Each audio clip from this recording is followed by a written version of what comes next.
था ना, एक बूंद दूध ना गिरे। हाँ, सारा दूध गिरा दिया निर्लज्ज कविता। मामा से भीख मंगवाएगा क्या भांजे? हाँ? भाभी, गाय की ठोकर से गिर गया, मैं निकाल देती हूँ। चल निकाल जल्दी। हाँ हाँ। ले बेटा। आजा आजा काली, आजा।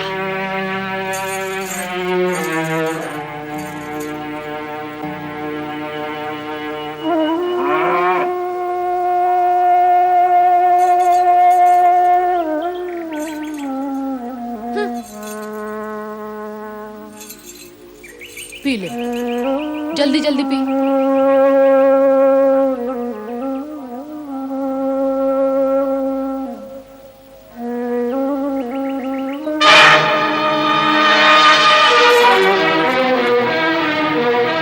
तू क्या देख रहा है आंखें चौड़ी करके? कुदृष्टि लगाएगा मेरे पुत्र को। हाँ, जा हट यहाँ से, गाय चराने लेकर जा। जा कह रही हूँ ना।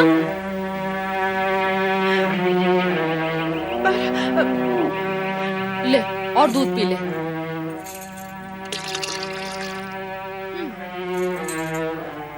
अब तू यहाँ खड़ी खड़ी क्या मुंह देख रही है महारानी? घर का कामकाज कौन करेगा? जा।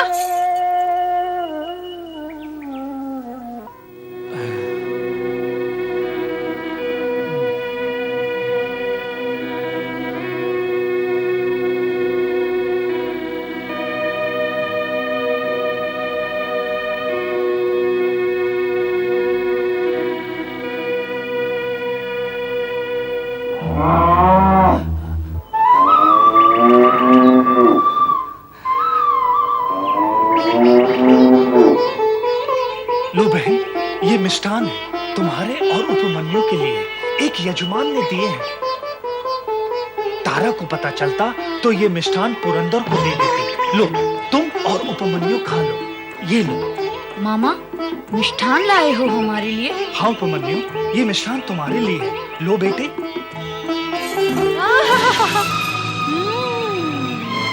मिष्ठान, लड्डू। तुम्हें लाज नहीं आती? अपने पुत्र को मिष्ठान ना देकर पराये पुत्र को प्रसन्न कर रहे हो। हाँ, अरे कैसे पिता हो? धिक्कार है ऐसे पिता पर। उपमन्यु क्या पराया है? मेरी बहन का पुत्र क्या पराया है? भांजे पराये होते हैं क्या? ओहो, भांजे के मामा जग में पहले अपने पुत्र के लिए विचार करते हैं, भांजे के लिए नहीं। और ये दोनों माँ पुत्र, इन्हें तनिक भी लाज नहीं आती। जानती है, पुरंदर के खाए पिए बिना इस घर में कोई कुछ भी खाता पीता नहीं। फिर भी मीठा खाने के लिए न जाने कितने जन्मों से इन माँ पुत्रों की आत्मा व्याकुल थी कि इस मिष्ठान पर आंखें गड़ी हुई हैं। हाँ, आज इन्हें दंड स्वरूप भोजन ही नहीं मिलेगा। हाँ, समझे?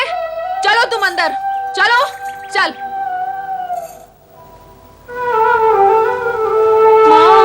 हाँ बेटा, भाग्य का लेखा कोई नहीं मिटा सकता।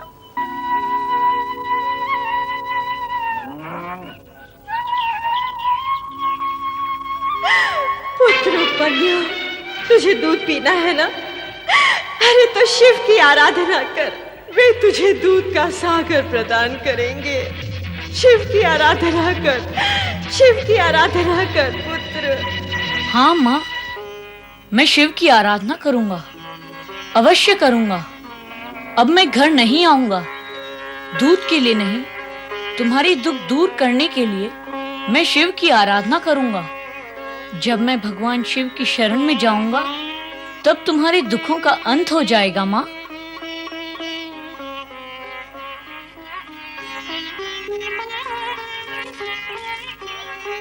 तुम सब घर लौट जाओ।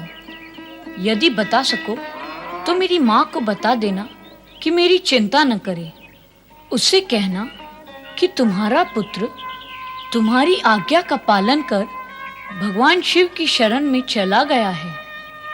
जाओ गौ माताओं, घर चली जाओ।